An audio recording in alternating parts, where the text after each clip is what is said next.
সন্ত্রাস বিরোধী সংশোধন বিল 2026 অবিলম্বে বিবেচনার জন্য গ্রহণ করা হোক। যারা এই প্রস্তাবের পক্ষে আছেন তারা হ্যাঁ বলুন, যারা এই প্রস্তাবের বিপক্ষে আছেন তারা না বলুন। আমার মনে হয় হ্যাঁ জয়যুক্ত হয়েছে, হ্যাঁ জয়যুক্ত হয়েছে, হ্যাঁ জয়যুক্ত হয়েছে। জুলাই অভ্যুত্থানে গণহত্যার দায়ে আওয়ামী লীগকে নিষিদ্ধ করা হয়েছে এবং সেই নিষিদ্ধের অধ্যাদেশটি জাতীয় সংসদে কণ্ঠভোটের মাধ্যমে পাশ হয়ে এখন তা আইনে পরিণত হয়েছে। এই ঘটনায় প্রশ্ন উঠেছে যে আসলে আওয়ামী লীগের কেউ যদি এই গণহত্যা বা এসবের সাথে জড়িত থাকে তাহলে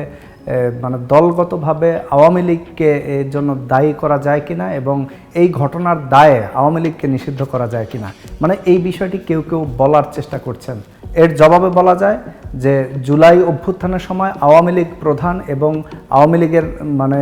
হাইকমান্ড যখন এই গণহত্যা চালিয়েছিল তখন কি আওয়ামী লীগের কেউ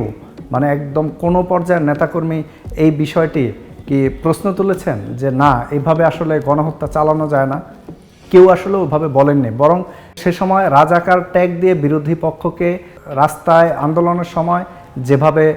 মেরে ফেলা হয়েছে, গুলি চালানো হয়েছে, প্রথমে হচ্ছে দলগতভাবে কিন্তু দলীয় নেতাকর্মীরা গুলি চালিয়েছেন এবং পরবর্তীতে যখন মানে আন্দোলনকারী বা সাধারণ জনতার ছাত্র জনতার বাধার মুখে আওয়ামী লীগ যখন মানে রাস্তা থেকে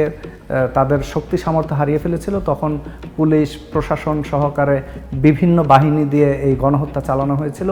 তখনও কিন্তু আসলে আওয়ামী লীগের কেউ বলেননি যে এই গণহত্যা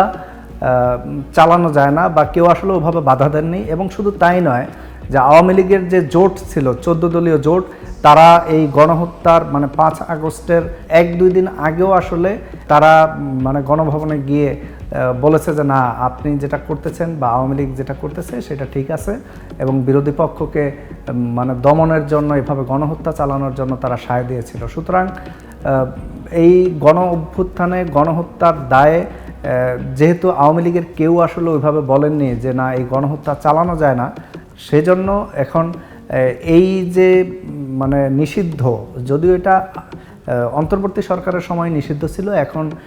বিএনপি সে সময় মানে কিছুটা বিরোধিতা করলেও বা ওপেন কিছু না বললেও এখন তারা এই বিষয়টিকে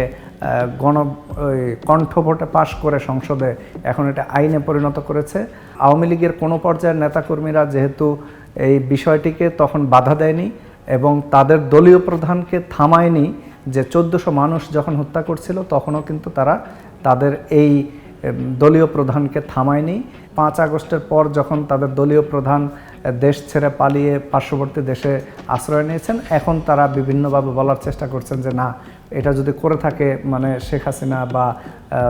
দলের হাইকমান্ড করেছে, আমরা তো আসলে কিছু করি নাই। আসলে তখন এ ধরনের কোনো কথা শোনা যায়নি এবং কেউ আসলে সেভাবে বলেনও নি যে না এই বিষয়টি আসলে ঠিক না। সুতরাং এটা নিষিদ্ধ কার্যক্রম নিষিদ্ধ থাকা, এটা দলগতভাবে যেহেতু কেউ বলেনি সেটা নিষিদ্ধ থাকতেই পারে। তবে বিষয় হচ্ছে যে আসলে কার্যক্রম নিষিদ্ধ করে দিন শেষে কোনো লাভ হয় না। দিন শেষে যারা এখানে এই গণহত্যার সাথে জড়িত ছিল এবং এই যে বিরোধী পক্ষকে প্রায় 1500 মানুষ ছাত্র জনতাকে খুন করেছে, হত্যাকাণ্ড করেছে, তাদের প্রত্যেককে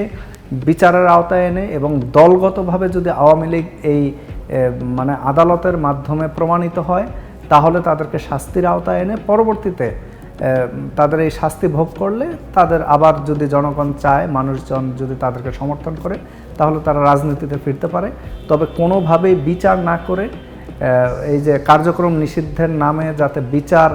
এই গণহত্যার বিচার যাতে কোনোভাবে মানে আটকে না যায় বা বাধাগ্রস্ত না হয় বা বিলম্ব না হয় সেই বিষয়টি আসলে দেখতে হবে এবং বিচারের মাধ্যমে শাস্তি ভোগ করে এর পরবর্তী কার্যক্রম আসলে আদালত যেভাবে ভালো মনে করবেন সেভাবে হতে পারে, এর আসলে কোনো বিকল্প নেই।